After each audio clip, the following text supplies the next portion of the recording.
bad as Joe's area, I don't think. But he's getting hit hard with it.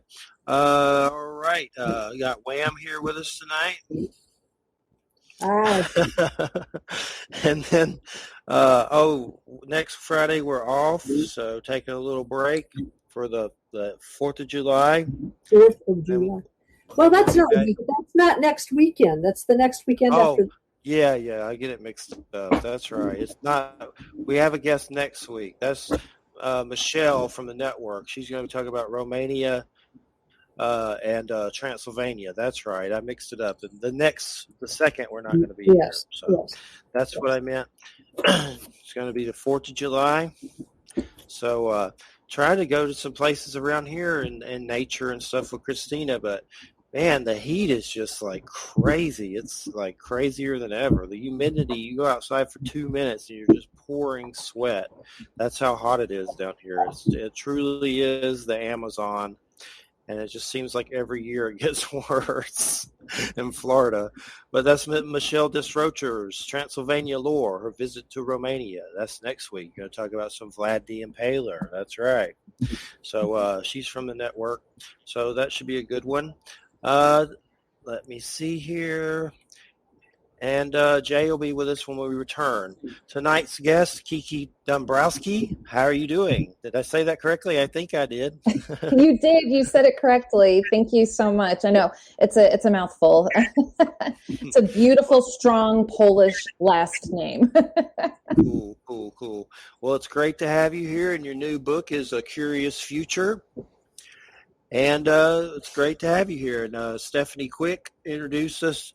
And she's been helping to get some guests. I've had weird luck with the COVID stuff and getting guests. So it's good. Stephanie just gave the hookup. So she just kind of flew the jet over and the red carpet. And here we go. She's been doing pretty good. Stephanie's good for that. Yeah, definitely. She's coming on in July. So wonderful. Yeah. Make sure I'm on that show.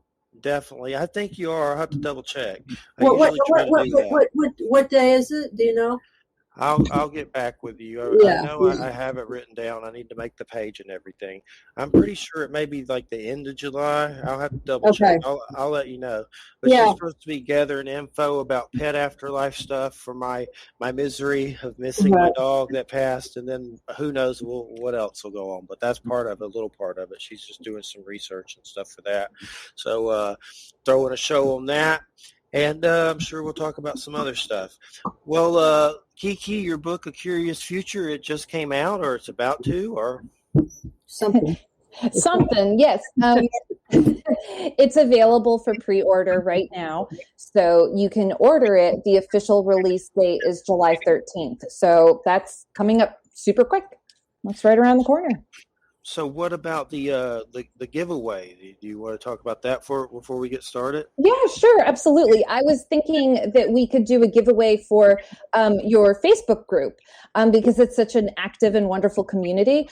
I could go ahead and I will just post a nice photo that just says giveaway. Anybody that wants to be in the drawing to win a free copy of A Curious Future can leave a comment, and I don't know, we'll do a drawing in a couple days, maybe on a Sunday or Monday, and whoever wins, we'll get in touch with them and send them a book. So they just have to leave a comment, or what? Sure. Okay, cool. Do you want to make it more challenging? We can make something. We could quiz them. I don't know. If something comes to mind right now, my head's pretty blank. But if something comes up, let me know. If Wham, you think of something, but a comment, I don't know right now. But maybe something will come up. If y'all think of anything, let me know. But either way, whatever you're comfortable with. So I look forward to that for sure. Yeah. And if you can, just give us, the audience, a little bit of background from you, like your bio, so to speak. My bio, okay. Just a little bit. How did you get into these subject matters? He always makes you do your autobiography. That's totally fine. Yeah, I know. And it's like, well, where do we start? Origins. Yeah, I know. Well, I always feel like I was a little bit unusual. I, always, had a more otherworldly touch. Even as a child, I was the kid that always had imaginary friends. And I kind of stumbled into divination and witchcraft early on. So it was even when I was about 13 years old that I started to work with tarot. Obviously, I wasn't reading for clients at 13 years old, but at that point I started to study it and really become devoted to the idea that, you know, we could use different tools and methods to be able to engage with things that might be beyond our five senses. So very early on, I became involved with that. I started studying witchcraft. And at this point, as you guys know, I'm turning 40 tomorrow. So it's been quite a long time that I've been, you know, acquiring information and research on all different types of divination and methods for, you know, not only predicting the future, but receiving different messages and information that maybe divinity or however you want to phrase that is the universe is sending to you. Definitely. And I know in your dedication, Jessica Robbins, she was an amazing woman who always supported my writing and correctly predicted future events at the time of my birth. Who is that? That is amazing. I'm so happy that we're giving a nod to Jessica. Jessica was a woman who worked with my mother in Connecticut, and they were very, very close. And apparently when I was born, yay, tomorrow, on my birthday, when Jessica first saw me as, you know, just a couple days old, she looked at my mother and said, this girl is going to end up in London and in Paris. And I ended up studying in Paris, and then I also ended up studying in Nottingham, England. So I always like to say that she was able to predict that I would end up being a world traveler just by seeing me as an infant. I thought that was a really impressive prediction. And she was also a writer who supported my writing all along, whether it was creative or nonfiction, whether it was poetic and artistic or, you know, academic essays. She was always a wonderful, very kind-hearted, very eclectic woman. So I always liked her. And I noticed you in your bio, it says in Savannah. Were you born in Georgia? That's where I'm from. I'm in Florida now. Oh, awesome. No, I'm from Connecticut originally, and I grew up right in central Connecticut, looked exactly like the Gilmore Girls, actually.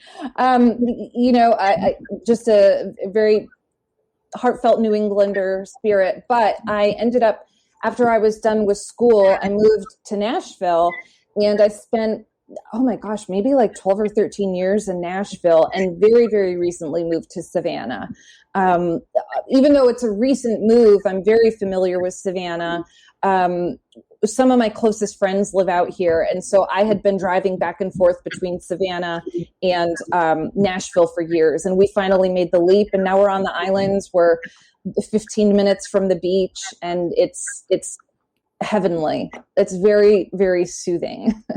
I remember something in Savannah with St. Patrick's Day, like a parade and green beer and weirdness a long time ago. That's all I remember. Not much, but I remember being there at some point a long time ago. But yeah, I was born in Georgia and had a lot of weird paranormal stuff happen to me in Georgia. So it's just, I've had some stuff here happen too, but my Goldie oldies were in Georgia for sure. There's definitely some wild stuff there, but I lived there 20 years and then now I'm in Florida. They're both hot. Yes, very. Definitely. And so I guess one thing I wanted to ask you about, and we can get into the book deeper, I know that you were into mythology. What made you get into mythology? I find mythology fascinating because so many of the different ones have similar creatures. Like, you know, you got Norse giants, and Greek has some similarities with those kind of creatures. And then you even got, you know, native folklore and those kind of stories that, you know, have strange giants and little people. Of course, in Norse, you have little people. So it's just kind of fascinating if you a little bit about mythology, if you could. I know it's a big subject, but just is that one of the main things you got into first? Wow, that's a really wonderful question, and honestly, nobody's ever asked me. I think that I kind of it was very easy for me to lean into mythology. I went, through school, and while in sort of like my academic career, I was also studying witchcraft and magic, and it felt really compatible to be able to go study witchcraft at, a metaphysical shop or with a group of people, but then also go to a college class and, learn about Celtic mythology or, like you said, like Norse mythology. Those were really the two that I focused on. And so I think that I just fell into it because the stories and the lessons of the ancient gods and goddesses are still powerful for us today, and they could still offer us lessons. And, I also love how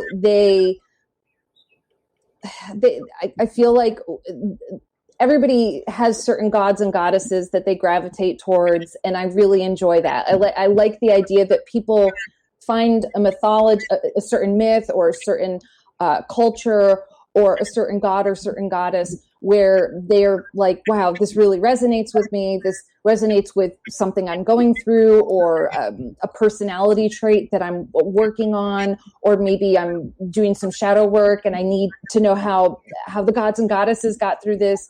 And so I think that mythology is valuable because it can help us grow, and maybe have a deeper sense of self, or even a deeper sense of why we're here. Maybe, I don't know. It's a great question. And plus it's a good story, right? Like they're so fascinating and strange and interesting, and there's so many. It's just like, I don't even know where to begin. Yeah, it's a big subject for sure. We had Frater UD on. He writes a lot of books for Lillywhite. He's like a wizard dude, like really, like he's like Gandalf came to the show. But we were talking about some of the weird stuff. I know we talked with Stephen Flowers too. Some of the weird like Thor Yahweh stuff, like people actually saying there may be similarities, and I did some searches on Google with that. And there was a lot of stuff that came up, and that really just starts blowing. Oh, he got frozen. He sure did. Yeah. I was worried it was me, but yeah. Oh no. No, just let he may come back. It's all right. So keep so I was only half listening to what he was saying. So I'm sorry. Did you kind of get a sense of what he was trying to ask you? Well, I guess in a way, what I could say is this is, I think he's talking about how there are similarities between different myths. And I really like that idea that, it almost makes me think of the hero's journey, how the hero kind of goes through different steps and experiences or encounters different missions, events, people, archetypes. And there's such a similarity. Oh, he's totally gone now. Suppose there, Joel, get him back up there. So that's good. This happened last week during a storm. Oh, no kidding. Yeah. So yeah, I guess that it is really interesting. You can read about, or if you're very, very interested about one type of mythology, for example, maybe you really like, Norse mythology, since we were talking about Stephen Flowers. That's the first thing that came to mind, especially since he mentioned Thor. It is really interesting to go, okay, are there any gods or goddesses within Norse mythology that I can connect to, Greco-Roman mythology? What about like the love goddesses? Like I think of like Freya versus, Venus or Aphrodite. What do they have in common? How are they different? How do they service the people around them, or what is their magic? What are their capabilities? So yeah. Hold on, I just got a message from Jeff. No problem. He got completely thrown off the internet, so he's trying to get back on right now. In looking at the similarities between different different mythological systems, I mean, I guess I've kind of come full circle with this myself, because of course there are going to be similar, to me, it's like, of course there are going to be similarities between, Norse and Celtic and Greek and Roman mythology, or even Northern Indian mythology, because they're all Indo-European. Mm-hmm. So they're going to share similar language and cultural structures. And to me, the more interesting question is what happens when you go further afield than that. And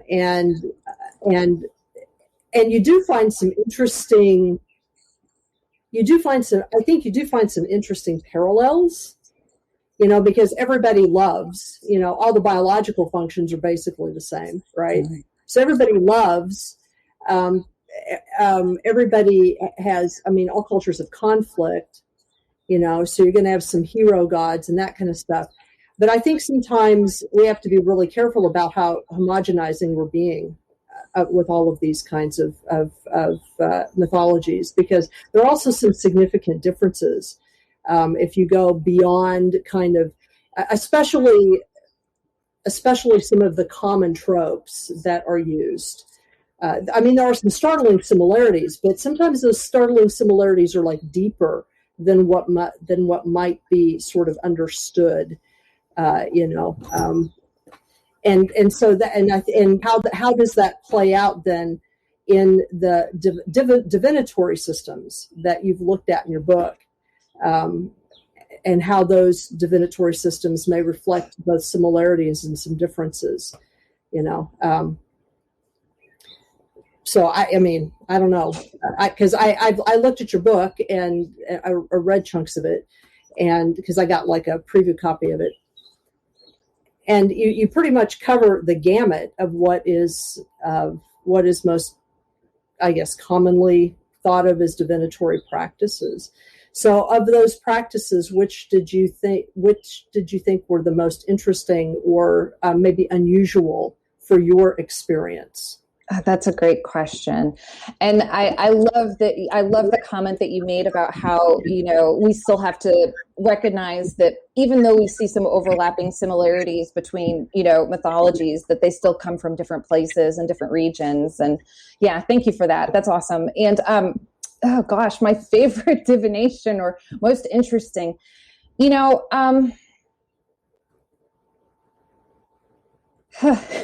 I'm pausing because the reason I'm being quiet, I'm just really kind of going through the Rolodex because I really had such a fantastic time working with all the different divination. And so I guess that, okay, I'm going to talk about the bones and the trinkets because that's something that I really found to be fascinating. And it was something that I had never tried before. It was something that was brand new to me. And just, to give a little bit of a background to the listeners, bone and trinket kits, and I could actually have mine in front of me. Cool. So there are, and I should preface by saying this too, that the book is meant to be a gateway into divination. Right. It's really meant to help you explore and think about, wow, I really like X, Y, and Z, therefore I'm going to go off and really deep dive into X, Y, and Z. And so for me, the bone divination is something where I highly recommend that people just explore the different traditions and styles that are out there that go along with bone and trinket divination. And I'm just kind of going to, I just make sure that I get her name correct. So there's, her name is Michelle Jackson, and she is somebody that writes about bones in a book called Bones, Shells, and Curios. I highly recommend that book as well. But for me, what bone and trinket divination means is I would collect various trinkets, various ethically sourced bones, and put them together into a kit. So trying to think of, here's an example, like I'm going to hold it up really closely. And sorry, I'm getting my nails done tomorrow, so they look a little, I didn't think I was going to be doing like hand modeling. I've bitten off nails here. Oh, so this is like a raccoon tooth. And let me find another fun one. This is a coral crystal, a crystallized coral fossil that I found in Tennessee. And basically what I did was I assigned a divination interpretation to each of the trinkets. And everybody has different methods for, sort of like casting the lots or picking out different divination pieces.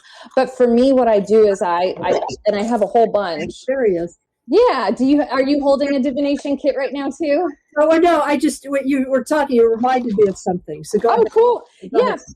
And so basically what I do is I gently, and I say gently toss because I don't want to break anything or damage any of the pieces, but I gently toss all the trinkets into a circle, and anything that stays within the circle, I interpret where they land, and also keep in mind what each of the little trinkets means to me to give a reading. I think for me, that was the most interesting because it's such a personal kit, and I love tarot. Like, tarot was my first love, and it's something that I'm obsessed to talk about. But the bone and trinket kit felt extremely personal, and it was really easy to connect with it because each thing was like this very, very personal thing that I added, like a coin that my father gave me from when he lived in Italy, what else do I have in here? I'm obsessed with Shenandoah, and I have an acorn from Shenandoah. So I'm just sharing examples because the bone and trinkets can be an opportunity to use things that have this highly charged memory in them. And not to mention too, when you're working with bones, you're working with spirit and essence from an animal that once lived here with us on planet Earth. And so I think that's really powerful as well.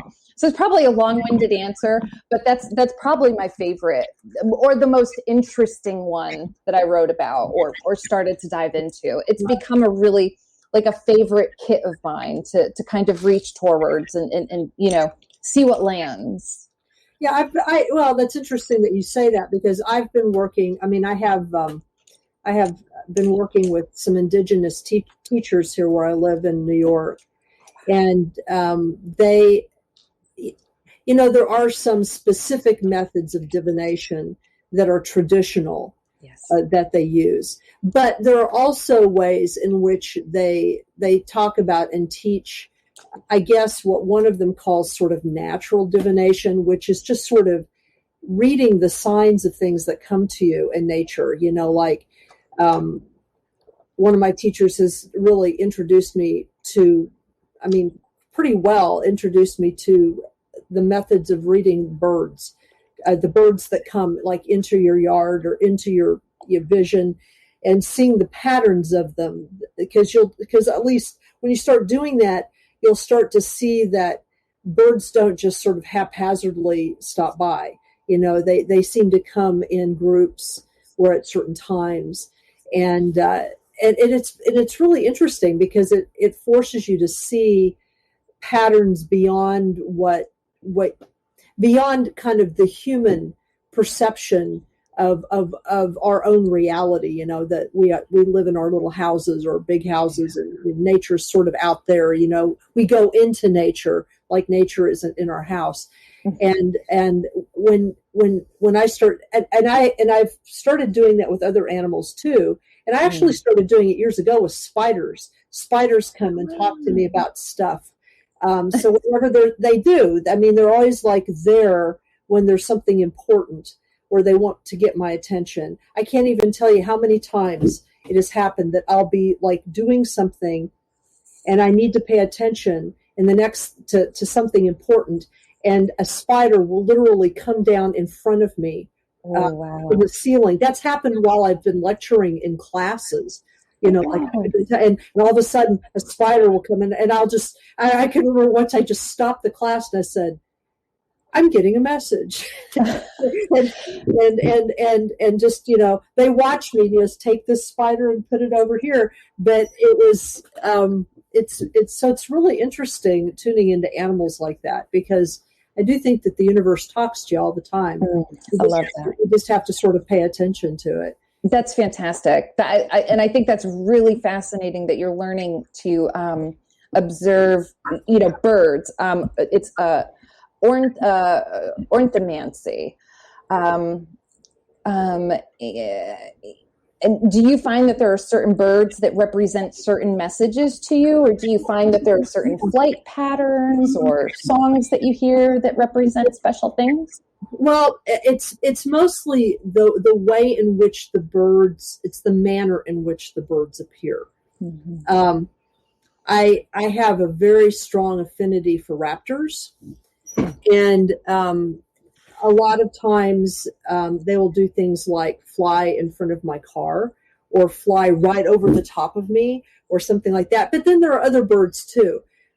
So there's been this one, I don't know what kind of bird it is. I haven't seen it yet. I haven't heard it before. It's been out in the quince tree behind the house, and I call it the Tweedly bird because it's got this really melodious song. This that's lovely. Yeah, it's sort of, and it's very ebullient, and it's clearly trying to say something, but I'm not familiar with it. So it's been doing this for several days. So whenever it happens, I go outside and I just sit there and listen to it to see if I can. First of all, I want to try to see it, because if I can see it, then I can I know what it is, But it's been out there for a while, so I don't know. It's telling me something. It's a happy song. Well, that's wonderful too, and I wonder too if we can also, intuitively create interpretations based on our response to how we feel when we see them or interact or hear them. And so, to have that response of, well, the song is really beautiful and it's happy, that must be an encouraging and positive message. Well, yeah, I mean, I've been happier lately for a variety of reasons, which is probably good. Yeah, I haven't been happy for a while. So I look, every morning I hear the Tweedly bird. That's why I refer to it as the Tweedly bird. I like that. I'm, maybe in the next edition I'll write in, if you hear the Tweedly birds, it's a good sign. The other thing that I encourage people to do, because I've done this, is I get together with friends and we'll do, we'll sort of, they're not really, I guess they're sort of divination. They kind of become this, but we'll talk about what's really been going on with us on a deeper level. We'll just bring a bunch of magazines and newspapers and stuff, and we'll spread them out, and then we'll make little decks with pictures that we find that express certain aspects of the way we feel about our lives right now, and then we'll share them, and sometimes they do sort of become decks. In other words, they I have one here that I did, and I do really weird things. I don't know if you can see this. I like that. But it says at the top, it says someone else's underwear. Because that was reflecting a sense of alienation that I had about something. And then this picture here, right? This is, one of those things from Yellowstone, and one of those geyser things, and the caption says, "Wanting to leap, but you'll die." So those are the kinds of things. Or this one, I came up with this represented where I was at the time. It says facing cereal, and then the next one was being cereal. Oh my God. That's wonderful though. That's so artistic and creative and abstract, and people can look at it and come up wow, that's so meaneful. I love that you and your friends get together and create these. That's such a great way to spend time with your friends. And then what we do is we share them and then talk about what they mean, and then we'll do little readings with each other with them. Oh, I love it. So, it's sort of little, decks as games sort of thing. So, it's kind of fun. It sounds like a good time. That sounds like a good get together with friends. Oh yeah. Alcohol makes it even funnier. Yeah. I could imagine it gives it a different, a twist, I guess. So, Jeffrey, can you hear us? Are you back? I've returned from the murky depths. I don't know. Last week I was having trouble with the internet too. I don't know what's going on. I'm going to have to move to I'm on a laptop, so eventually I'm going to move to the desktop probably for next show, and then I'm going to probably get a new mic. But I don't know. Maybe it's because it's real gray outside, and sometimes it disconnects. I don't know, but usually it never does it ever. So I don't know why it just started doing it last week with the last week's show, and now this time. So hopefully it doesn't do it as much as it did last time. But I have no idea why. Only thing I can think of is there's bad weather. It's really gray out, and maybe it's just disconnecting. I don't know, but it normally doesn't do it. So, but I know where I'm at right now. The hospice situation with Christina's grandmother has dementia. There's just a lot of anxiety and stress from it, and there's just been a lot of weird stuff going on. So it doesn't kind of surprise me. I don't think it's paranormal per se, but it usually don't happen. But it just seems like one thing after another lately. Like there's just a lot of anxiety in the air from it. We just had to get a hospital bed for her this morning and have the guy set it up and all that stuff. It's just a lot of energy. And but nonetheless, I noticed in your book, Kiki, that there was a stone called Merlinite. Yes. What is? I mean, my first thing is that named after Merlin, and I just never had heard of it. What is that stone? I know it's got a Stonehenge connection, so I was like, maybe it is. I don't know. Well, hang on one second, because I'm going to do a little. I wish that I had. It's so funny. Like I have like this beautiful library, and my office is on the other side of the house. So, Merlinite. Yeah, it says it's from Robert Simmons and Book of Stones. Mm-hmm, mm-hmm. Yeah, that's a great book, by the way. That is like oh my God, I could see it over on a shelf just outside. So, Merlinite, and I have so many stones, by the way. So I'm sorry that like I have to like jumpstart my memory. So Merlinite, it can part the veils between the visible and the invisible worlds, opening the doors to deeper intuitive abilities. And, the reason that I connected it to Stonehenge is just because of the name. That's probably one of the naming conventions. I'm actually just kind of looking right now to see if it's called something else. But the reason, so I have a lot of bluestone that I've collected, and bluestone that I have comes from Wales, and that's what they created Stonehenge out of. So just to have fun, I always say, if you really want to have like a very like Stonehenge Arthurian vibe going through your house, you could create a crystal grid with Merlinite stone,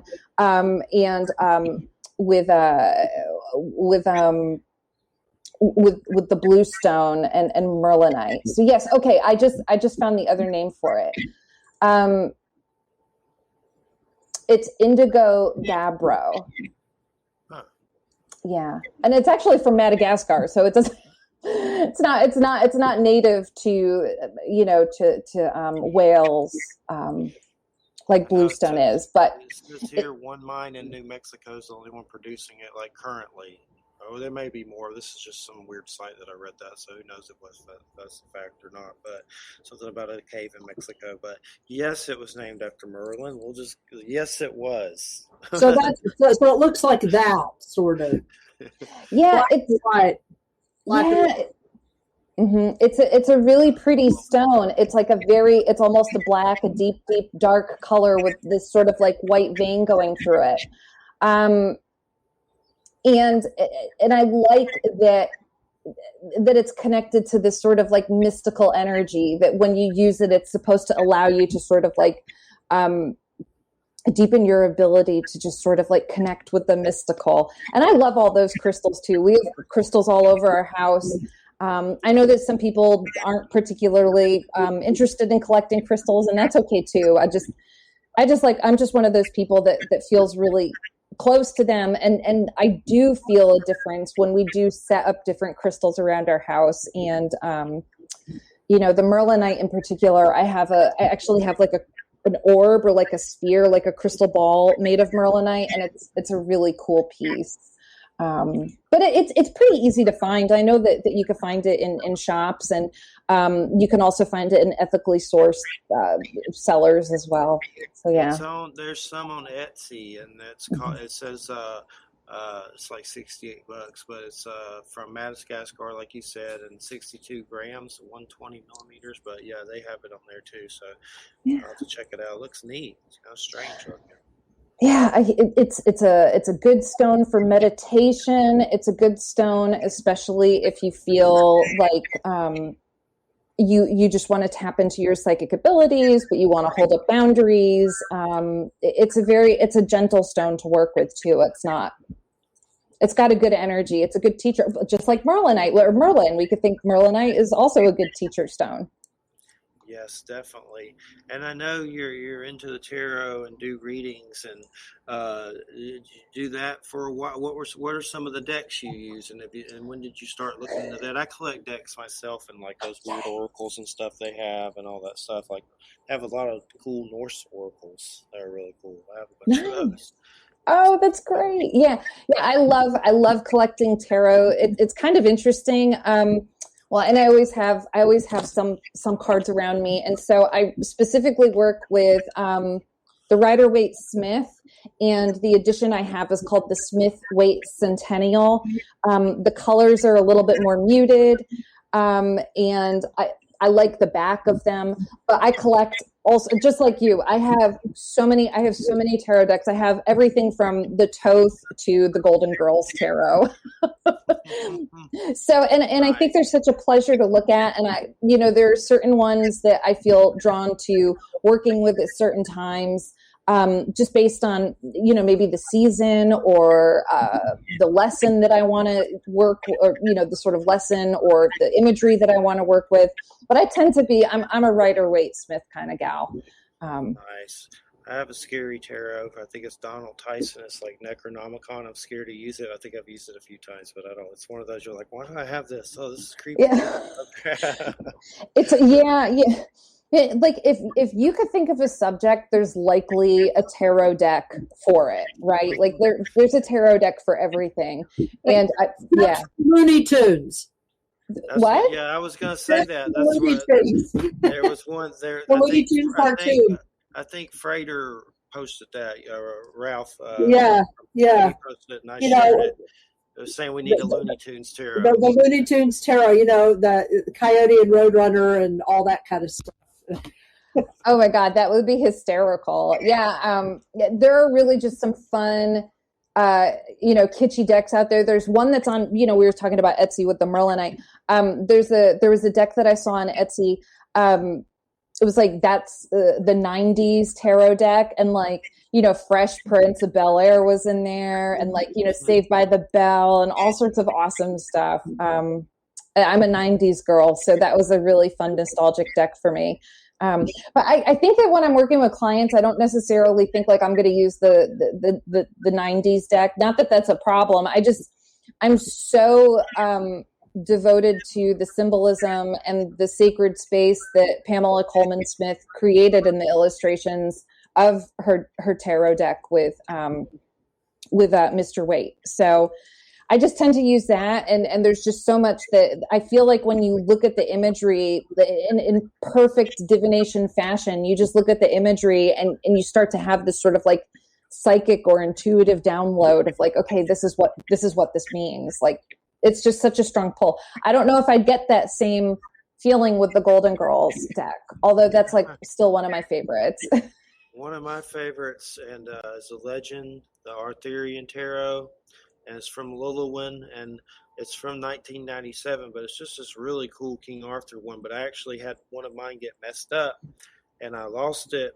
So I went to go look on eBay for it, and it was like really expensive now. Like some of those tarot decks go up in price, like you can't find them. I finally found one pretty cheap, but it wasn't pretty cheap, maybe like $80. This is a long time ago, but I was like, what? When you go back and you look, and they're hard to get, and you can't find them anymore, that gets rough for sure. I know, it's so true. It's so funny. It's like this sort of like weird thing. If you end up being a tarot collector, it ends up being actually, it could be an expensive hobby. Those hard to find or those out of print tarot decks they get up in the hundreds. Like, it's really exciting, I guess. I mean, shocking, depending on, I said not for the wallet, though, for sure. Yeah. Those Brian Froud ones, those with the fairies, one of those was very expensive. I have both decks of those, and one's kind of easy to find, but there's another one that's just like, what? You got to do what? I think it's Heart of Fairy or something, but the guy that did all the Dark Crystal art stuff has like a weird, oracle with fairies and weird stuff. It's got beautiful art. But some of those get expensive too, but it's definitely cool to find the special ones. There's some Norse ones or Viking ones that are kind of rare. I know on Etsy, a guy sells an old Norse one that I found that I bought too, and I forget the name of it, but it's on Etsy. So I guess you use the tarot you mentioned, and so I guess I'm just kind of skipping around, and divination. Was tarot one of your first ways of divination that you first kind of messed with? Absolutely. Yeah, 100%. And I found divination through television. So it wasn't really a mystical or romantic encounter with tarot, unless you're a 90s kid like I was. There was an episode of My So-Called Life that featured tarot, and I just felt very inspired by it. And said to my mom, can I have a tarot deck? And she took me to a new age store down the road from where I lived. And the people working there were very generous and patient and helpful. And I really hold a lot of gratitude for them because, I think that it's really important to have, kind and open-hearted teachers guide you into tarot, and just say, well, hey, let's get you some really good books, and this is a really, they gave me a copy of the Rider-Waite-Smith, and because there's so many books about the Rider-Waite-Smith, and they really started me on my path, and in such a powerful and positive way, and I'm so grateful for that. So yeah, tarot was definitely the first one for me, and most definitely, my first love. But having the other forms of divination is important too. While I love to read tarot, I know that there are some people that are not particularly interested in reading tarot. They might find that it's just too complex, or they're just not attracted to it. And so that's why I started to go, well, surely there's something else that other people can do. And that's when I started to really explore the strange and unusual, and knowing that, yes, we can read tarot. Yes, we could learn astrology. But if you're not into those really big popular forms of divination, you can also, like we were talking about, you were frozen in time, but Wham and I were talking about bones and trinkets. That's something that's, I think it's gaining popularity. I just came back from doing Pagan Unity Festival up in Tennessee, and there were bone and trinket readers there, and a couple people with books on the subject, and I was really surprised and so excited to see that.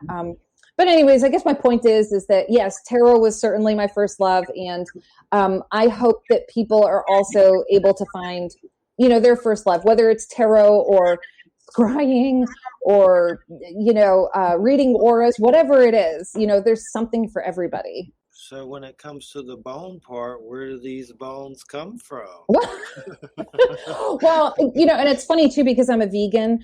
So... so actually my bone and trinket kit is more trinkets, and I'm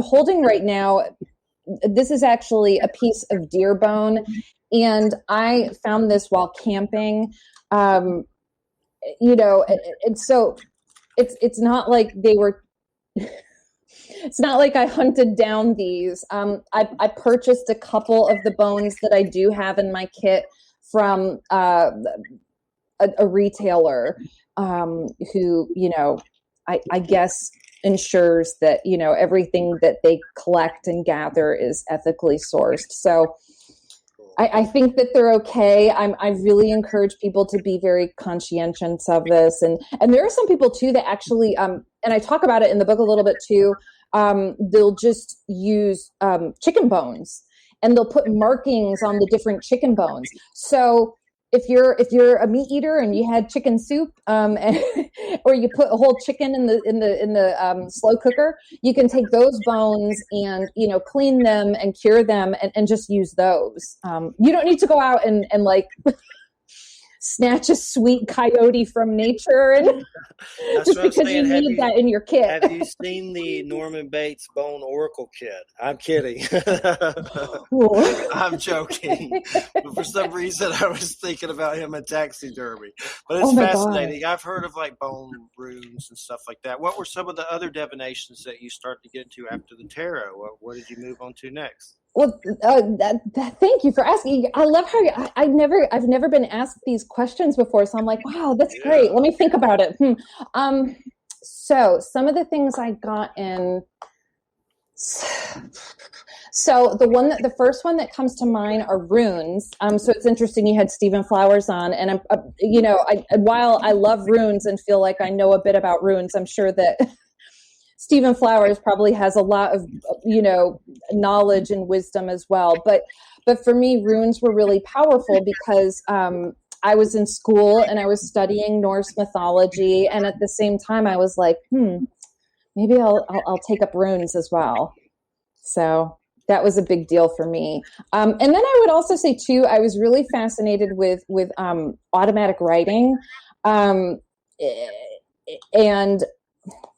this is a really weird story. I don't know if I've actually shared this story on an interview at all, but not only automatic writing, but like automatic drawing and automatic music. This is a really weird story, but I'll share it. And I hope you don't mind.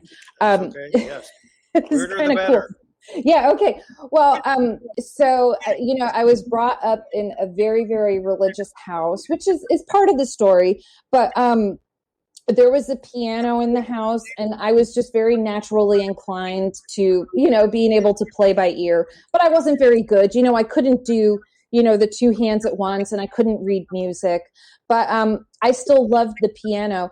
And I remember one day I went to church, and I probably didn't go to the class I was supposed to, but instead went to the hall wherever there was like a musical hall where they had, set up a piano, and I sat down and tucked into the piano and played like I don't even know, it wasn't me playing. Like I felt like, I always say it was like automatic. It was it was like automatic piano playing, and something was playing through me, and I was able all of a sudden to use both hands and play this very otherworldly melody. And it was to the point where I played so well that somebody walked into the room and said, how are you doing that? Like, this is beautiful. What song is that? And I thought I was in trouble. And I was like, I don't know. I just played the song. I just played the music. I'm just playing around. I'm tinkering around on the piano. And she said, oh no, well, keep playing. It sounds beautiful.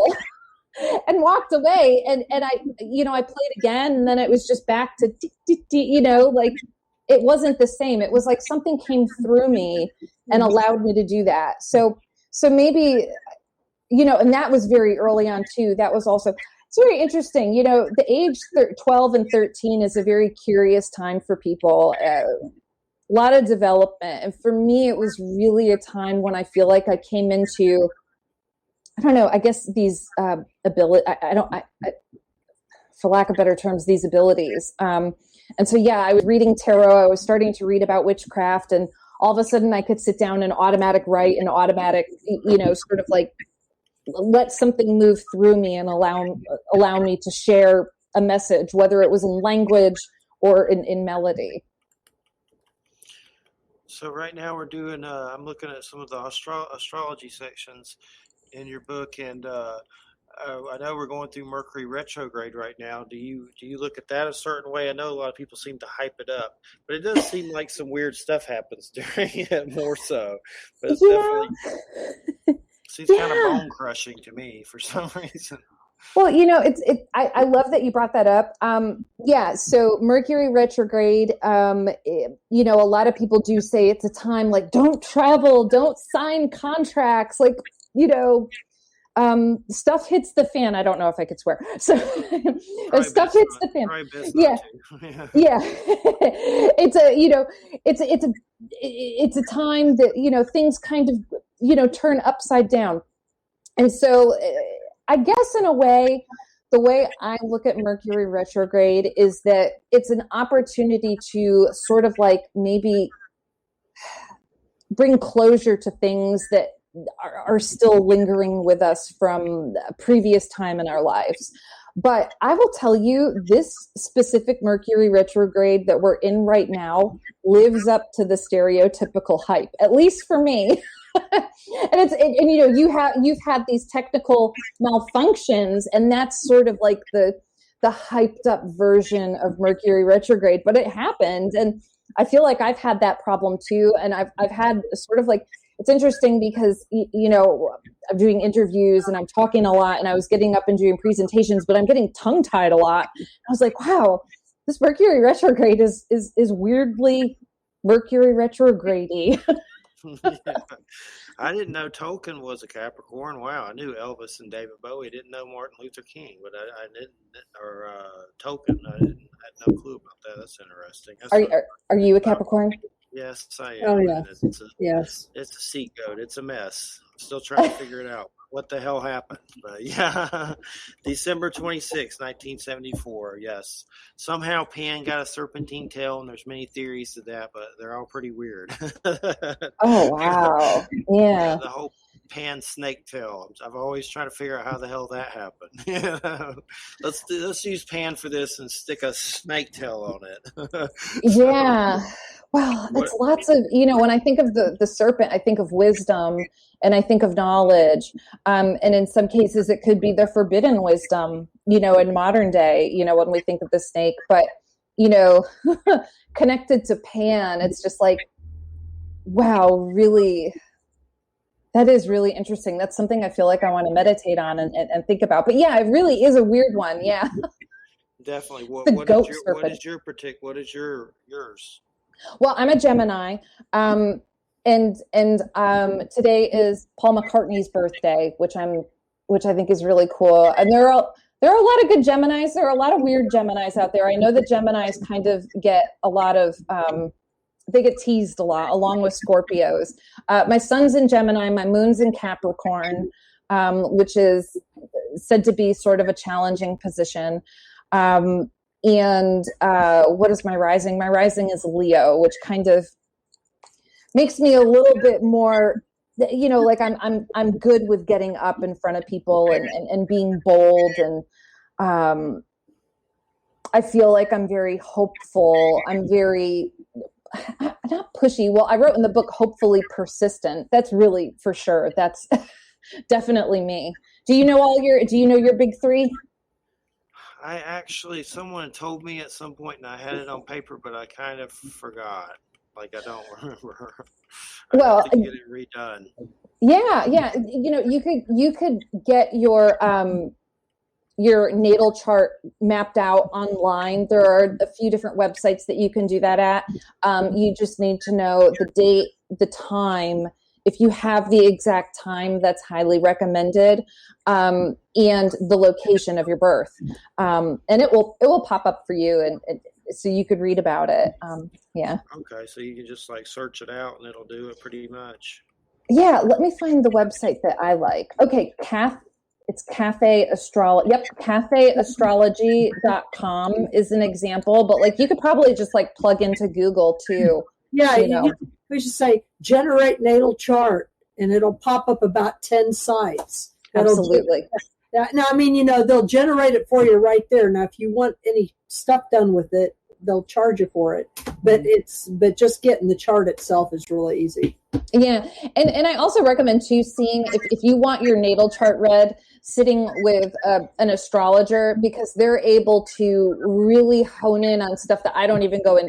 I'm welcoming you to astrology and giving you an opportunity to glimpse at like some of the big things, but when you sit down for like a reading with an astrologer, they can like look at like where things sit like degrees wise in your chart, and looking at the angles of how different signs interact with each other. It's really incredible. So I think that's important to keep in mind too, even when you like look online at your sun sign horoscope for the week. There's so much more to your personality than just what your sun sign is. Yes. Yes. I'll look it up more. I know someone did it a long time ago, but I was trying to find it because I had forgot. Could have sworn maybe something with Sagittarius or something. I'd have to look. I know you mentioned meditation a lot, and I'm always still trying to figure out meditation, and I think I do it, but it's just kind of it's kind of like you just kind of focus within, and I'm still kind of learning. I guess that's what meditation is always learning or expanding, so to speak. But I guess if you could tell us a little bit about about meditation, and also let's say, for instance, you're dealing with a situation like now I have a hospice situation. I've never been in a situation like that, but there's strange energies. She has dementia and stuff, so that makes it a little stranger. But I'm always looking for like clearing techniques, or what are ways that you maybe protect yourself from energies, or I know I've read about white light and meditation and things like that, but what are some things you do? And if you could tell us a little bit about meditation.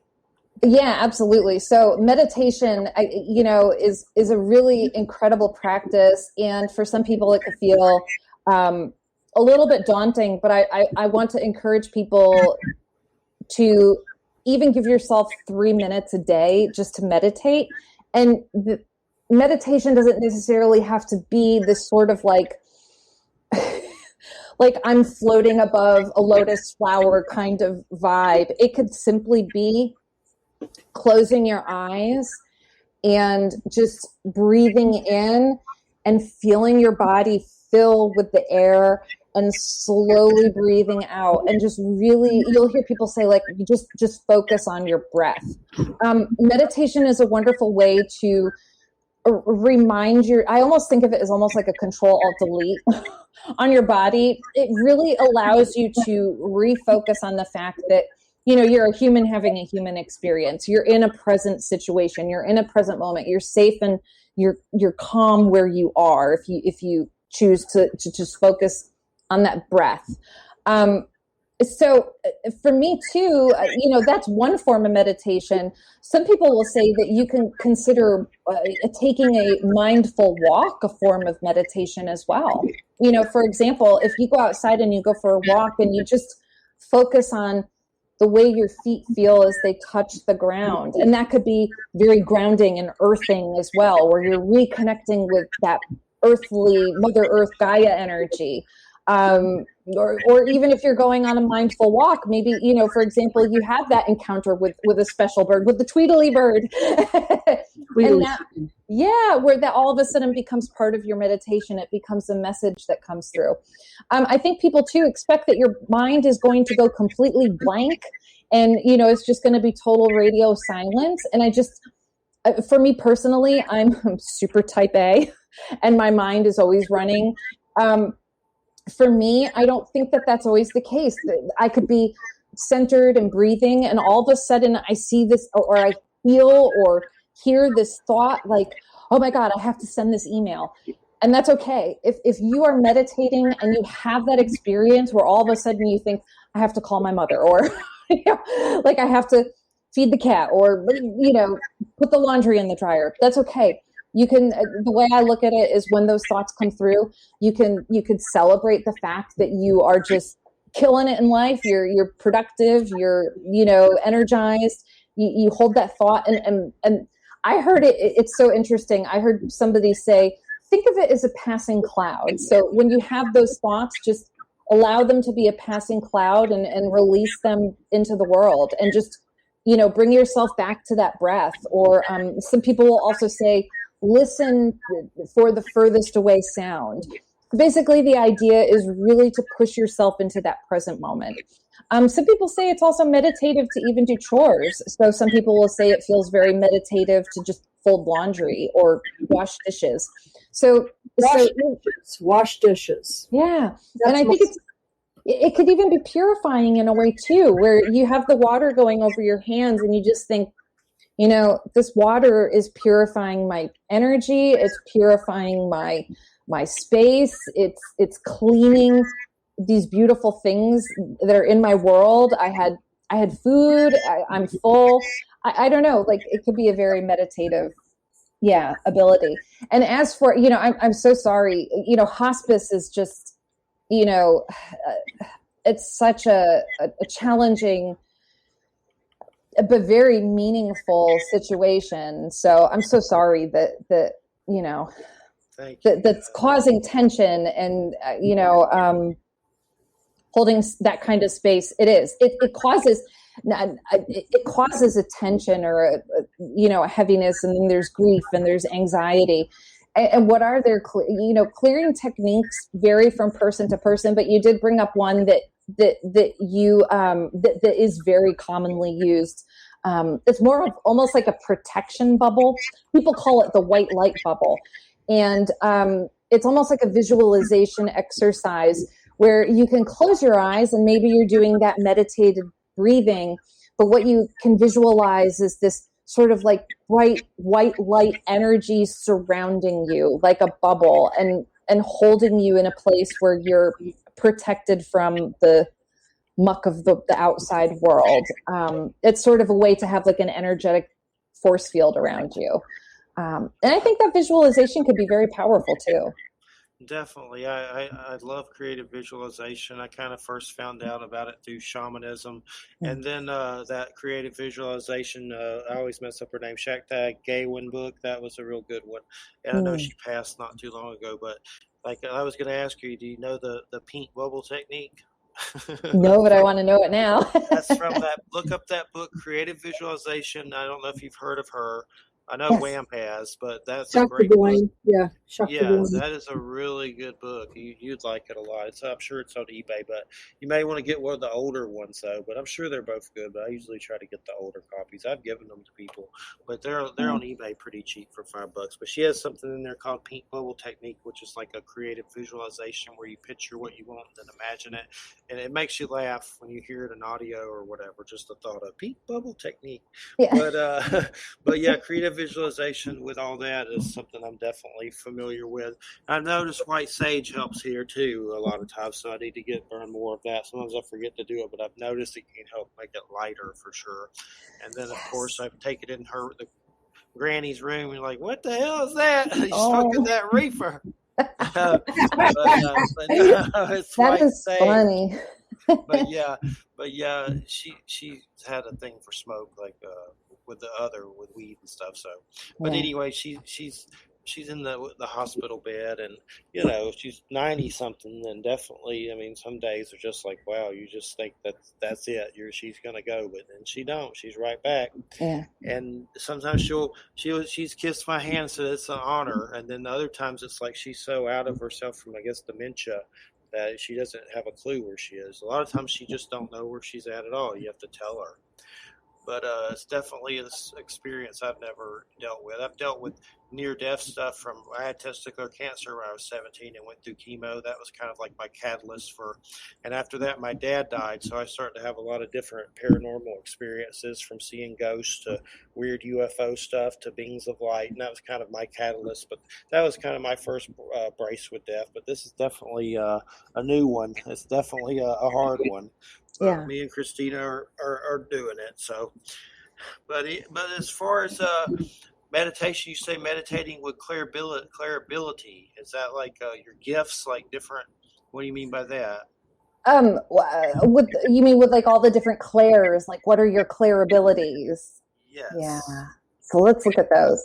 Yeah. So and I think when I say clair, it represents different types of ways people receive psychic information. And maybe you have some if you're seeing things or feeling things, but one that a lot of people are familiar with is a term clairvoyant.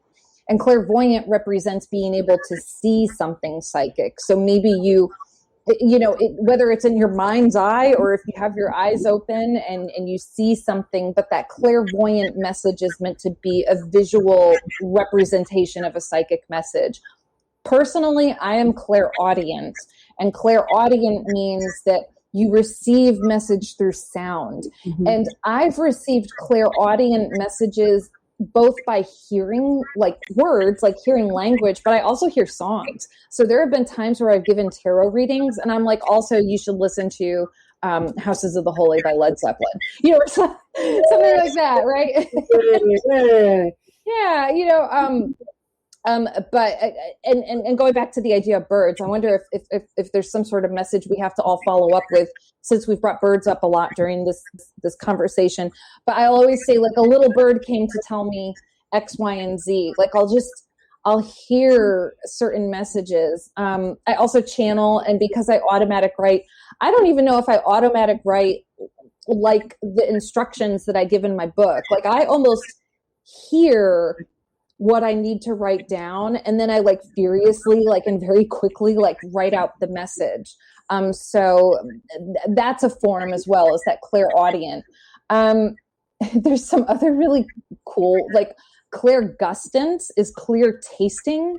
That's when you can taste something, but there's nothing in your mouth. I wonder, I also think of, like, I'm going to try and say it. There's clairalience, which is clear smelling. This is when you smell a familiar fragrance, but you can't figure out where it comes from. And so, like, this is almost like a psychic message. And it almost makes me think of, like, when people are doing paranormal research and they're on, like a paranormal investigation, and they also all of a sudden, like, either smell like roses or perfume or cigars. Yeah, that's very common. That experience. Yeah, that experience. I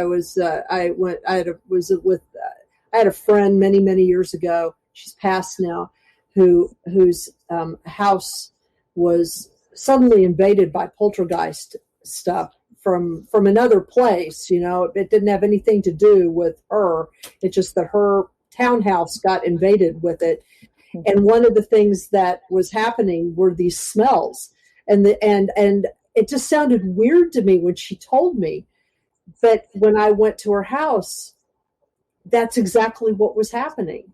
It was like, it was so strange. You'd just be walking down the hall, and all of a sudden it would be like the scent would just kind of come up your nose, and there was no source for it. Yeah. It was really weird. It's creepy, isn't it? It was very startling. And right. And there were different types of smells in different parts of the house.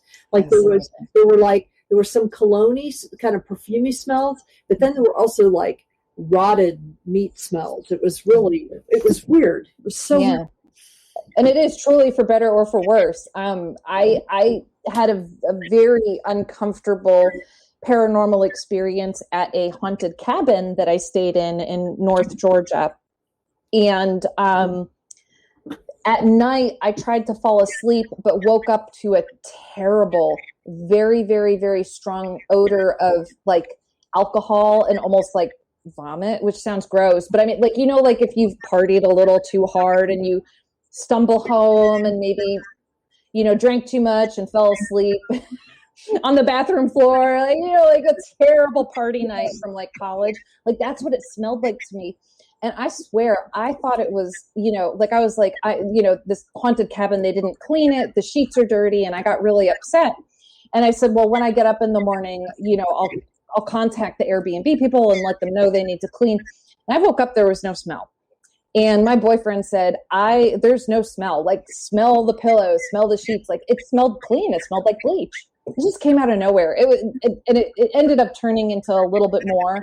But, yeah, that was my clairsentient. I've also smelled nice things too. I've smelled roses and cologne, but that was really clear. Did Bigfoot come to mind with the odor at all? Is that something that came up?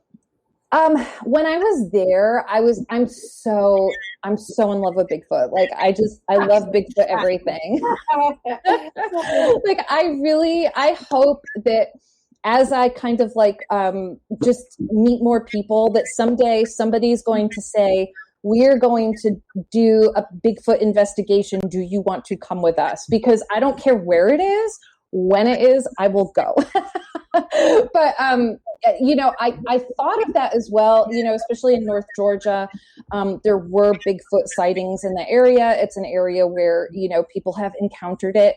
And there is that belief too, that you smell Bigfoot before you see him, but it didn't, what the experience that I had was very human. Like somebody was there who had a problem. It was unresolved and they were still very in limbo maybe. But I've never experienced sort of like that musty, very natural wild man smell that's associated with Bigfoot. But it's very apparent when people do have that encounter, I guess. Have either of you had that? Yes. What? Oh my gosh. Yes. And I've smelled the smell, or that yeah. Yeah. There's Gail Beatty, who is, I'm up in the mid-Hudson Valley in New York. And so the local Bigfoot researcher here, Gail Beatty, when she goes out, on the field thing, to look at a new site, there have been several times where either we've smelled it out there, like I've gone out with her and we've smelled it, or there was one time when I was meeting her back at her house after she'd been out, and she brought the smell home with her. Wow.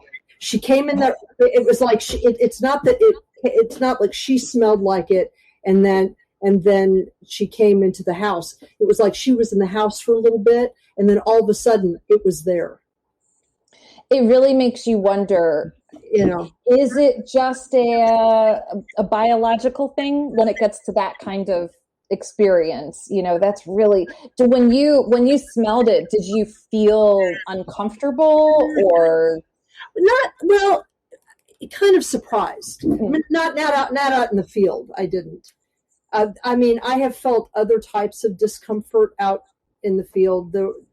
One of the sites that we went to, there was one whole area where whenever anybody went into it, and we didn't know this because we were going into it at different times, like we'd split up. And so I went into that area at one point, and then, different of the other investigators went in at other times. And what we were supposed to do was note down every time we saw something weird or found something or whatever, and then we'd all compare notes. Well, it turned out that there was this one spot where whenever anybody went into it, they just didn't feel very good.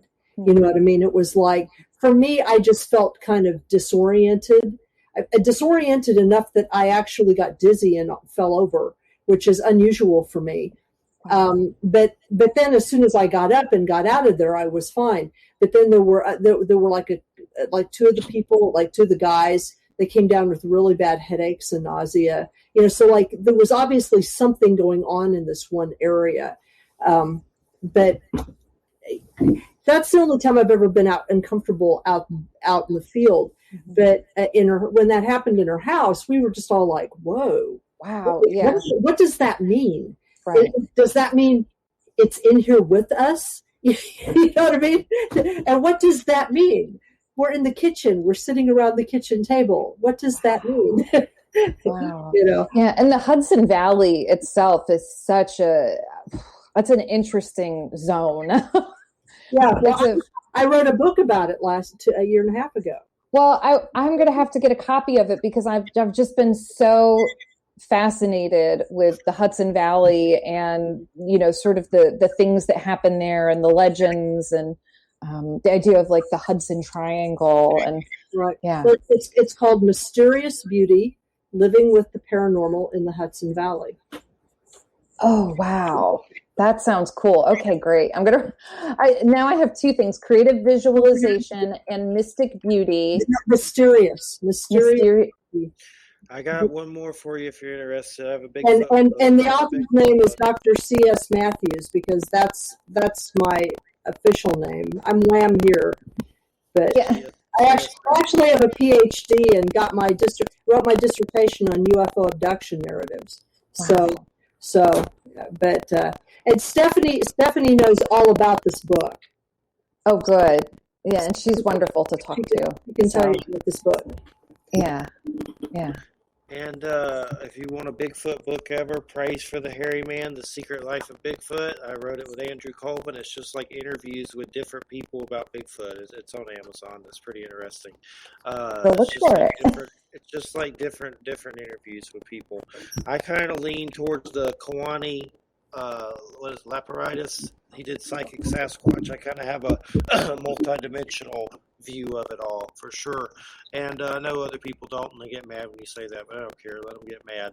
But they never catch one. So until you catch one, I don't want them to, really, but you know what I mean.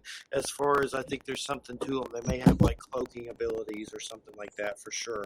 So as far as, have you had any other paranormal experiences, like through witchcraft or different ones that stand out that you want to tell us about? Loads and loads of experiences. Absolutely. I'm going to try and think of a more. I mean, the one that the most recent one I had was absolutely this March when I went to North Georgia and had that phantom smell. That was really profound, and it was shocking too, because I tend to be somebody who really tries to be very protective and very thoughtful about walking into things and not having negative encounters, but this was a very negative one for me. I was physically attacked, had that feeling of being held down. So that was really the biggest one. I'm trying to think of another one that I've had recently. I've always wanted a Bigfoot encounter. I know that some people, people seem to be very terrified of that, so maybe I don't. I've always had, my whole life, I've had UFO encounters, even starting as a young child. When I was very young, when I was very, very young, I had a lot of paranormal experiences. So maybe I'll share this one with you. And this is interesting because it has nothing to do with witchcraft. It actually deals with Catholicism. So it's a really interesting one. I was very young. So, I mean, this was like one of the first, like, let's try and remember things as a young child. So I must have been 6, 7, kindergarten, first grade, very young. I was sick. It was like a sick kid kind of week for me. I had a high fever. I was stuffed up. I had ear infections. I had eye infections. I was just a gross, snotty kid. And I was unhappy. I was sick in bed. And I remember I was laying in bed, and I remember the hum of the humidifier, but all of a sudden, the most beautiful music started to play from the foot of my bed. And I'll never be able to describe the etheric and profound healing beauty of the sound that I heard, but it was harp. And I just remember sitting as a little kid in bed, just listening to this harp music play, and I didn't know what it was. I didn't want it to go away, but it was almost like it came to help me sleep, because obviously as sick as I was, I couldn't sleep. But the harp played, and I fell asleep to it. And within a couple days, I improved. I got better. And at the time, I had to go to catechism. As a kid, that was where, I went to that Catholic school where you learn about, that sort of Christian Catholicism. Obviously, I'm not Catholic anymore. It didn't stick. But I remember bringing it up to the nun or the teacher, whoever it was that was teaching the class, and I said, what happened to me? I heard this harp, when I was sick, very little kid too, so however I explained it. But I remember her response was, it was Mother Mary coming to visit you. And ever since Mother Mary visited me, I've had all sorts of paranormal experiences. I can't explain what that was. I don't know if it was Mother Mary, if it was sort of like a heavenly encounter, an ancestor coming to visit to help me heal. I've never really been an angel person, although I'm not against it. I've just never been the type of person to work with angels, but that was certainly an experience. But on the total flip side of that, as a kid, I also had tons of nightmares about gray aliens. A lot of people have suggested that I go into hypnosis to revisit that, and I'm like, I'm good. I don't need to revisit that. We're good. But I mean, the nightmares about these sort of like interactions with the aliens were, happening in childhood, and were so extremely vivid that to this day, like, I still remember the texture of the skin, of these things that I was encountering, or even like I get the heebie-jeebies and this terrible drop in my stomach when I remember, being like 7 years old and dreaming about them, like kind of like levitating or like walking through walls in front of me. Luckily, I'm going to knock on wood saying this too. I don't have these nightmares anymore. But I had them very vividly as a kid. But the whole UFO thing certainly follows me. I've seen UFOs my entire life.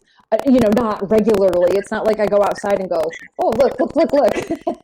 But very vivid experiences, all the way from Otis, Massachusetts, all the way down to Tennessee. I've seen things, and I'm kind of anticipating something happening.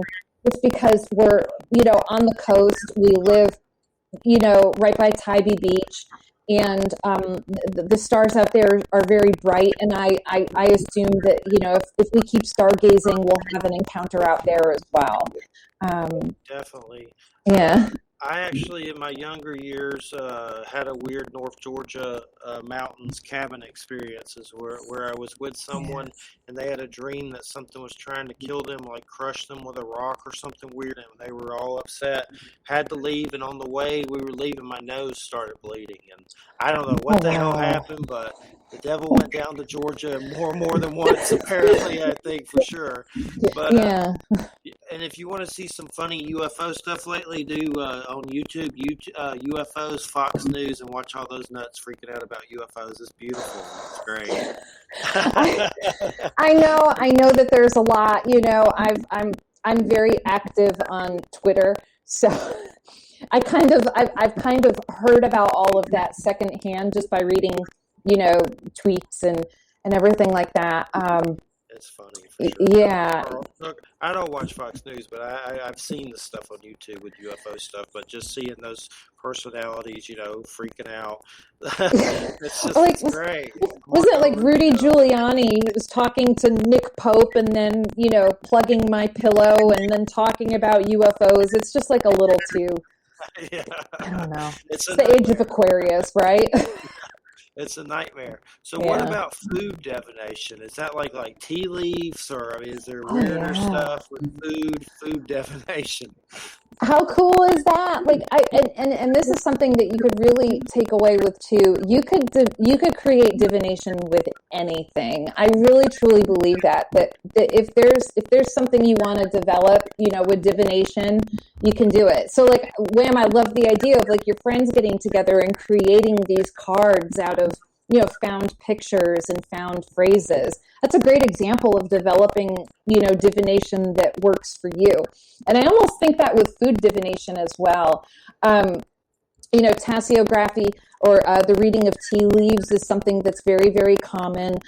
People do that with loose leaf tea, where whether you're giving yourself a reading or you have somebody else sitting with you, they drink the tea. They leave a very, very tiny bit of the liquid in. And there's almost like this ritual where you turn the cup and you put the saucer on top of the cup or a napkin and you flip it over and then pop it back. And what you do is you look at the leaves and you interpret the shapes that you see in front of you. And really there are, I give a few examples of like common things that you could see, some of which I don't remember off the top of my head, but let's find a couple.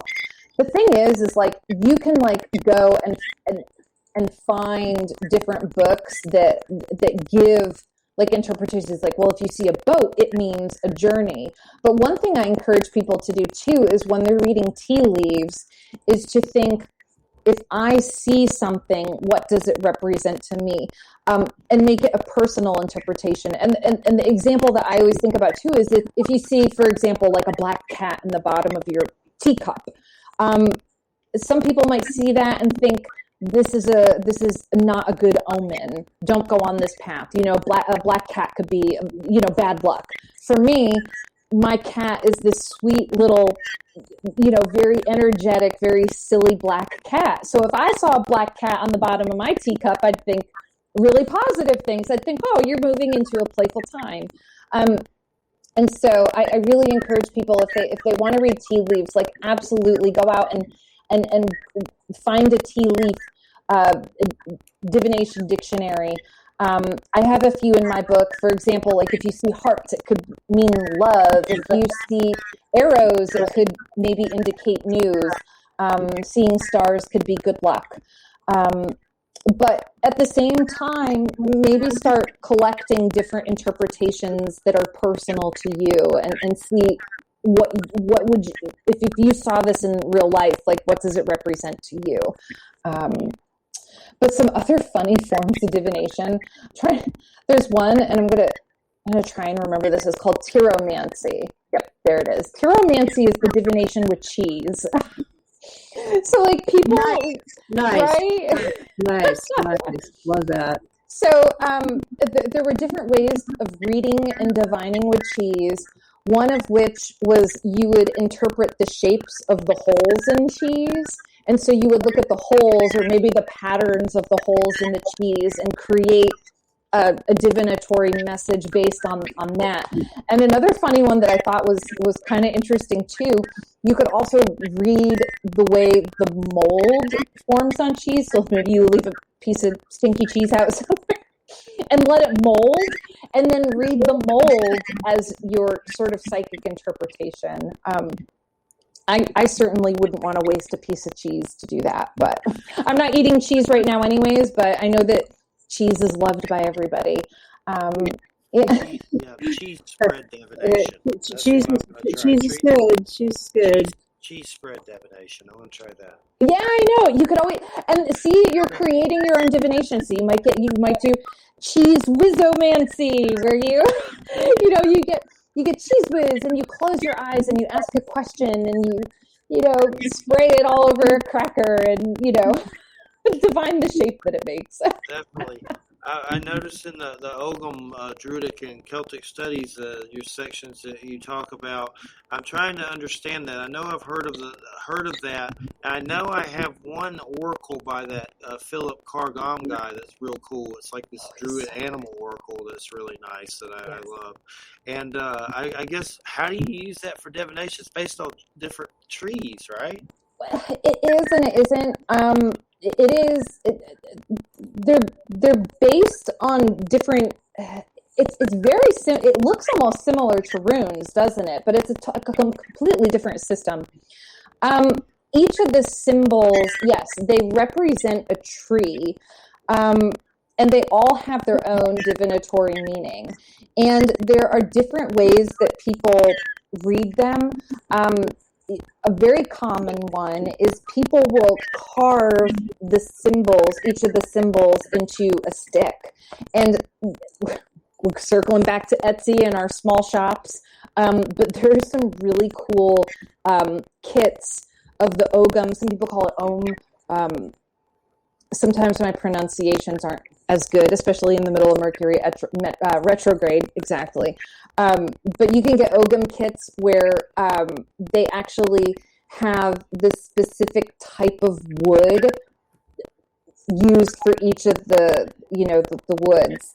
And so people will take them and some people will keep all the sticks in a bag, and pull maybe one out a day and read that message and go, okay, well, I got the Ogham that represents Rowan. So that means today I have to, try and stay grounded. I have to use common sense. I have to be protected. That's one way of reading them. I don't have a really fancy proper Ogham kit. I think it's time for me to go on Etsy and probably get one of the ones that somebody hand makes with each of the different unique types of wood. go along with each symbol. But I painted each of the symbols on little discs of birch wood because I really like birch. I think it's pretty. So yeah, it's a really pretty one. Check those out Yeah. on Etsy. I'll have to check that out. Wham, anything you want to ask about from the book? I've already asked about stuff from the book. I did that while you were gone. Yeah. We talked about all kinds of stuff. I know. We think. I'm still thinking about paranormal stuff, I'm afraid. Now that we've gotten all into paranormal stuff. We could go there too. You know.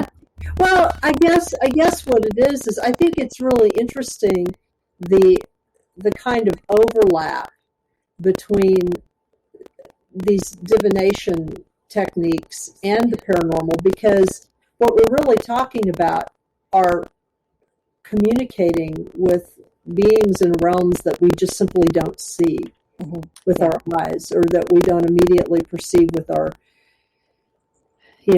senses. And divination, it seems to me, is a way by which we sort of open ourselves up to those patterns that allow us to kind of let information that's obviously there already, it's just sort of there, but we're not immediately perceiving it. And so we use these tools, to make contact or to make sense of the patterns. But then when we are studying paranormal stuff, we're also looking for patterns. We're looking to try to understand what it is that is appearing to us. Wow.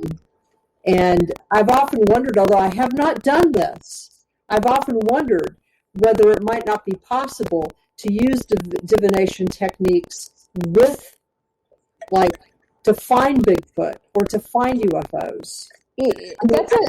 That's a great idea.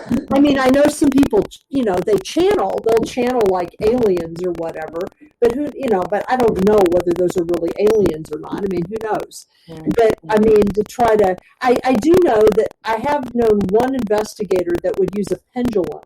Yeah. Or these are the other ones that people use too, the dowsing rods. But to try to find places, like if they were doing a survey of a place where like Bigfoot or like a haunting had been, or UFOs had been seen, that they would take things like that. Like this person I know uses a pendulum, and they would go out and they would see whether there were some areas where the pendulum would very specifically react in certain ways and start there, which I always thought was really interesting. Yeah. And so there's obviously an overlap here. So yeah, and to your point too, one thing that I think is really interesting is that divination doesn't necessarily just have to be fortune telling, as in we don't need to use divination simply to say this is going to happen to you at a future time. So I really always like the idea of exploring how can we use divination for things other than this is when you're going to go on a date. This is when you're going to make money. This is when you're going to get a job. Like, let's look at ways of using divination to take a deeper dive into the world around us right now, to seeing beyond the five senses. And so I love the idea of using different divination techniques with paranormal investigations, to your liking, to your comfort level as well, I should say too, because there are some people who may not feel comfortable doing that. Well, right, exactly. But I like the idea of why not go out in the woods and draw some cards to say, is there a Bigfoot here? Why not give it a shot? There are people that use tarot cards in paranormal investigations. I think, for example, too, the folks that do Hellier, they're very open to, using divination through their investigations as well. And I think I really admire that. I think that's really cool to say, bring out your oracle cards, bring out your runes, bring out your tarot, and see if that corresponds with, the paranormal investigations that we're having. why not? I like to use tarot for things even like spirit of place, like what is the energy of the area that I'm in. Right. And I like the idea too that you said where, looking for signs in nature, we can use that as messages as well to just understand the energy around us. So I love the idea of people bringing in divination tools. One that I talk about in my book that I think would be really fun to use on paranormal investigations. I don't think I have it in hand's reach, but it's described in the book.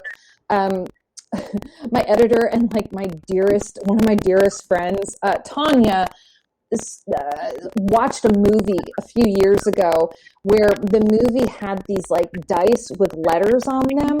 Mm-hmm. And so for me, dice is another form of divination. You could throw the dice and interpret the numbers that you're receiving to be a divinatory message. Well, these dice that Tanya introduced to me have letters on them. And so if you throw them, it's almost like playing like divination Scrabble. You could throw these alphabet dice and all of a sudden you may have words that are in front of you that may be a message. And so I think that would be a lot of fun to play with, and I say play, utilize, I should say, during a paranormal investigation, just to see, do you get any words or messages that come up with the alphabet dice? Well, and this is really cool. This is reminding me of another book, which is a book that actually Gail and I have used.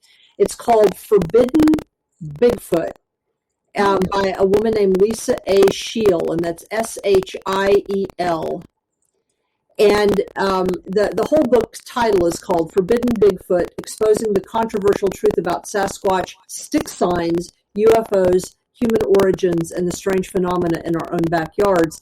This woman describes a phenomenon that does occur a lot with people who have like regular encounters with Bigfoot, like on their properties, that they will often report that they will find sticks that have been laying in these odd patterns where they obviously could have fallen that way, and other little things like we have found some of that stuff out here, and sometimes you'll find like little mounds of stones with things on top, things that have obviously been constructed but like maybe weren't there before.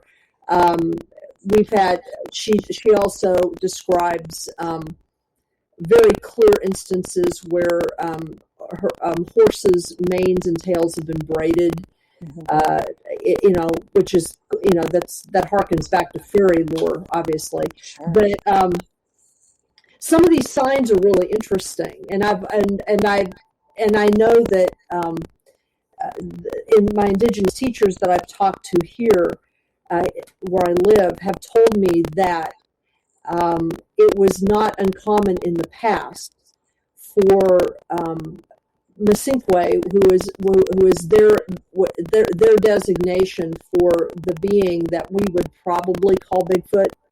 Okay, obviously they see that entity a little differently, but Masinkwe and then Pequodjij, who are the little people. Oh, I'm sorry. Hold on. I've got to go. Now that I've mentioned them, I have to go do a tobacco offering.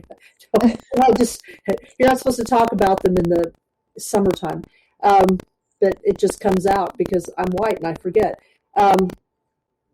But they would leave little signs like that at different times. The little sticks and the little, and they meant things. And according to my teachers, they knew at one time what those things meant, but they don't really know so much anymore what they mean. Some of that knowledge has been lost. And but the fact that some of that stuff is showing up again, I find really interesting. Yeah, and that's so fascinating. Wow. Yeah, leaving the offering sounds like a wonderful idea. And I wonder too if there's a way that you could engage in a conversation, through those symbols. Like what happens if you leave an offering and then you receive a sign or a message? I don't know. It's like what my indigenous teachers tell me is that you're really not supposed to engage them. Oh, And the reason why you're not is because that was something that specialists did, people who specialized in doing that. That's what they would do.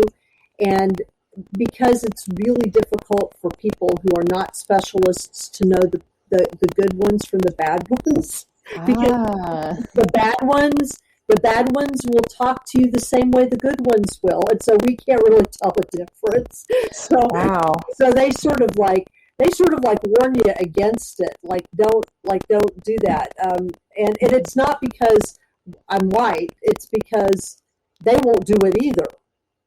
Understood. Well, and that's a great point, and even goes to all divination in general too. Is to be mindful of the messages you receive, but to also use your own intuition to say, is this a message that I'm going to hold near and dear to me, or is this something that I just need to put on the back burner? What are my protective practices? Am I knowledgeable enough to follow this path and continue doing this?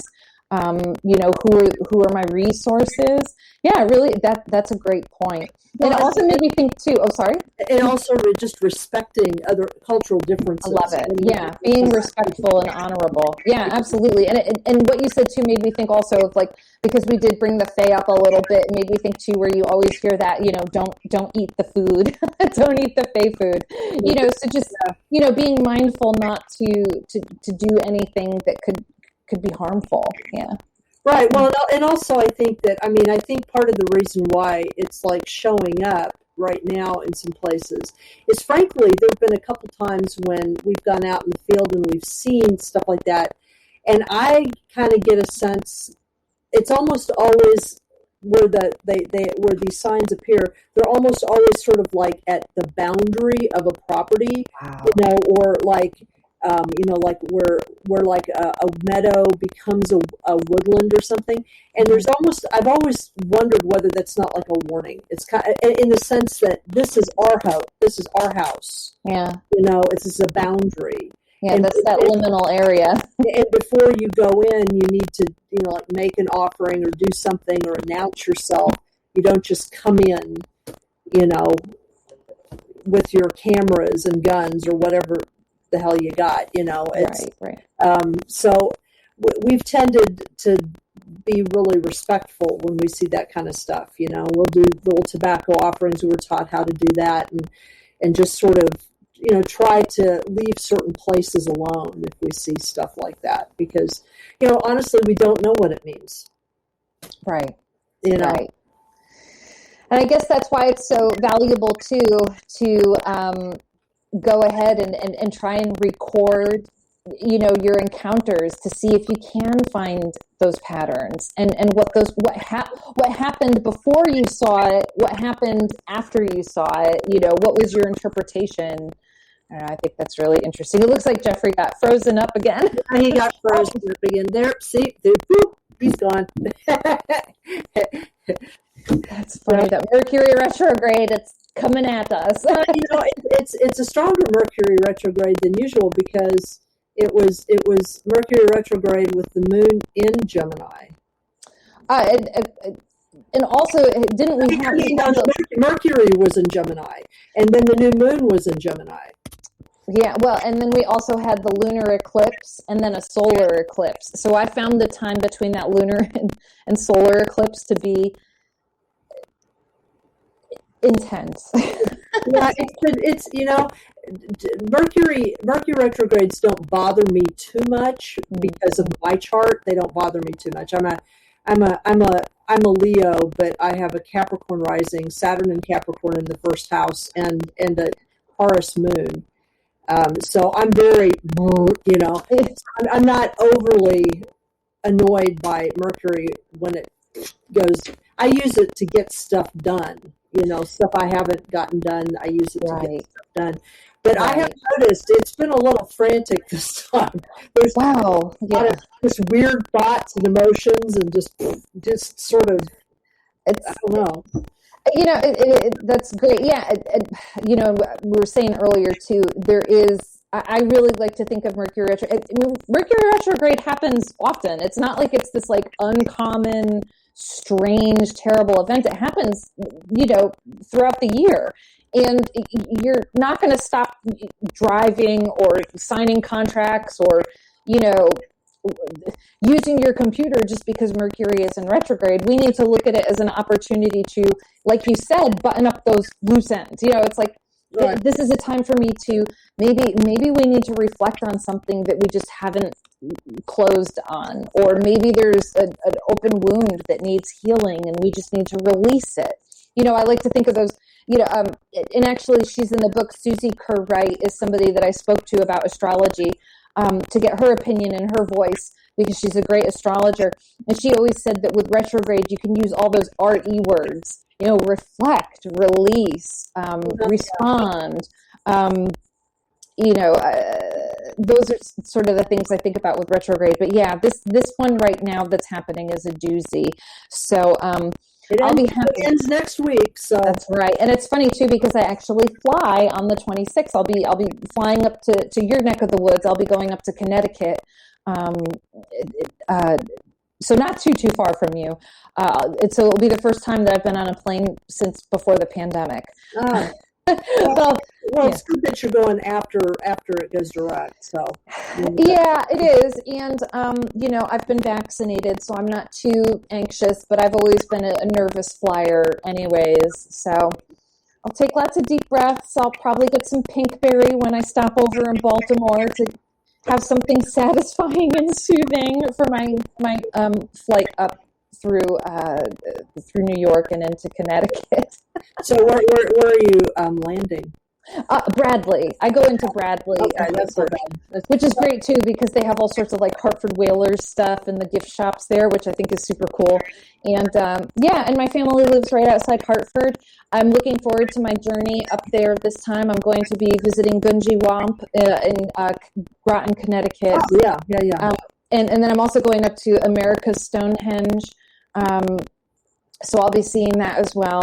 I really like to visit sacred sites, and so that's really, really special to me. This is my second visit to Gunji Wamp, and my second visit to America's Stonehenge. So I'll be interested to see what is it that I pick up on intuitively visiting a site for the second time. Maybe thinking, the spirit of place is more familiar with me now that I'm there. I've returned, like, I legitimately want to understand what's going on here. You could talk to me now, that kind of feeling. And maybe when I visit there too, I'll bring the dowsing rods or I'll bring a pendulum. I think it might be interesting.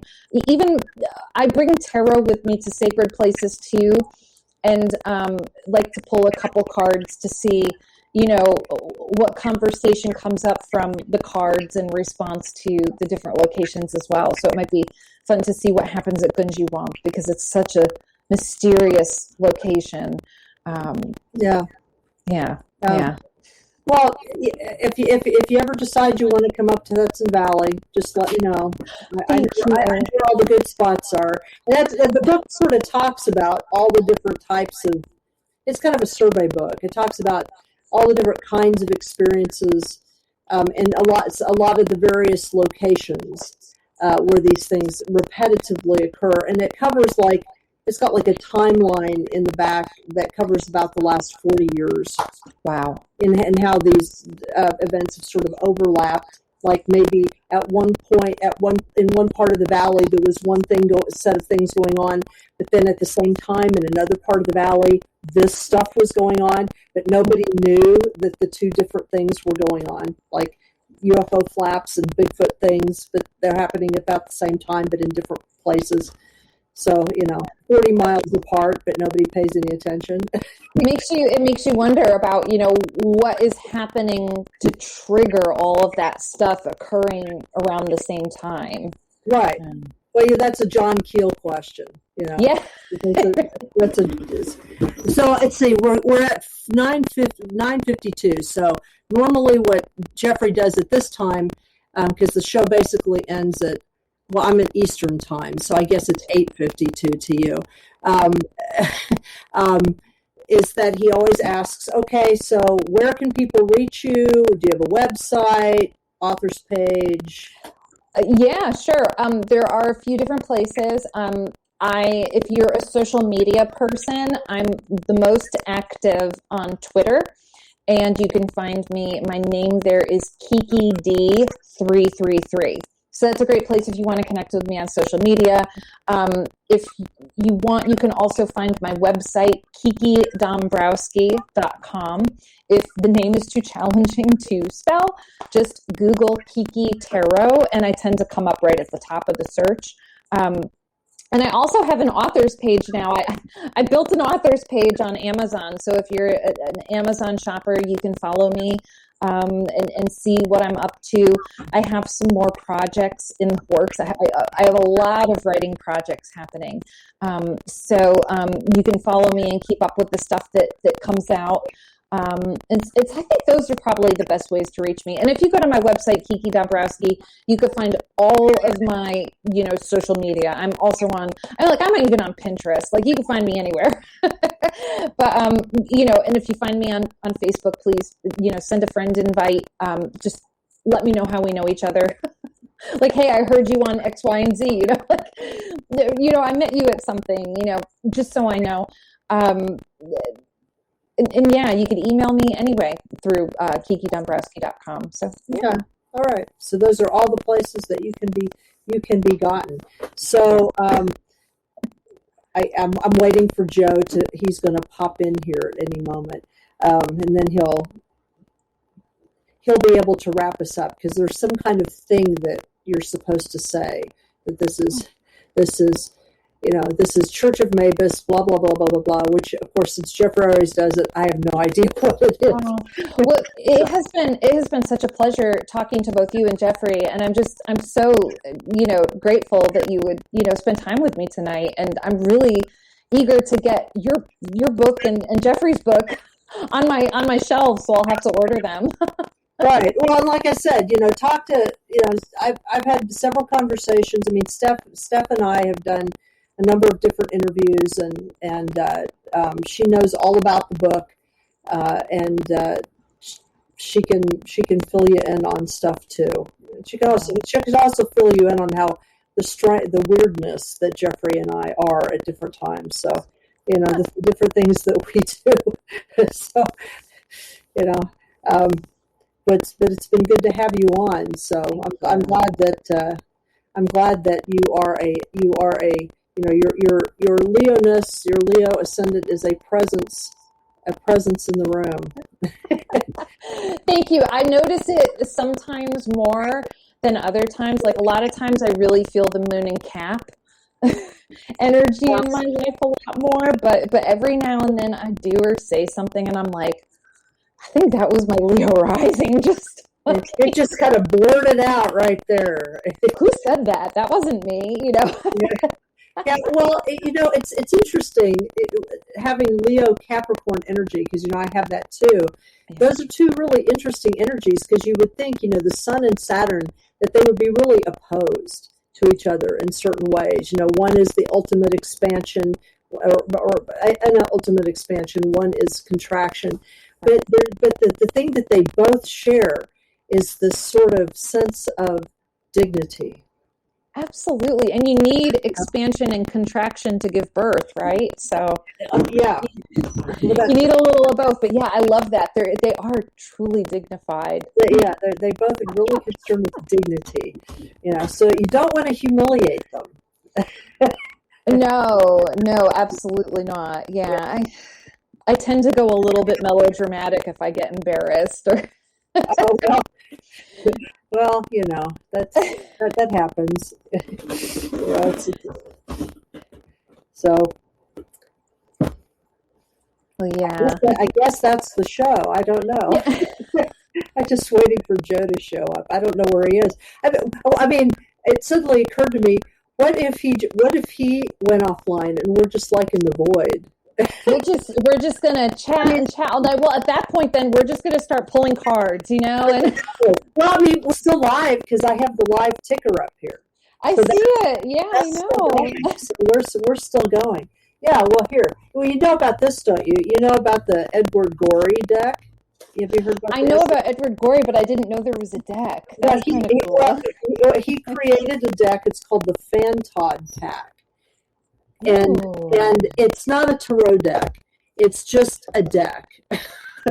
And it has stuff in it like, well, here's one. The Tunnel. That is awesome. That is such a cool card. It's almost like I just want to print it out and put it on the wall somewhere in my office. And then he has weird stuff like this. The child. Look at that child. It's a skeleton. Look at that. Oh my God. A little toy dog. It's so freaky. And or this one right here. The urn.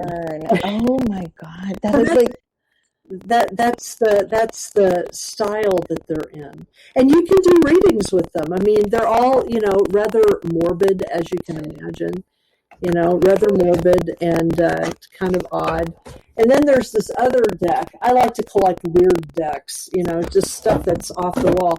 There was somebody that sort of as an art project, I think you can find this online, they just created a deck that it's not a tarot deck. I mean, who knows what it is? It's sort of done in the style of a tarot deck, but it isn't like a whole deck of any kind. But like, here, I'll show you one. Here's one. The molar beetle. I mean, it's a really cool picture. Those awesome illustration. I know, but see, look, that's a molar up there. That is so weird and cool. Oh, there he is. There he is.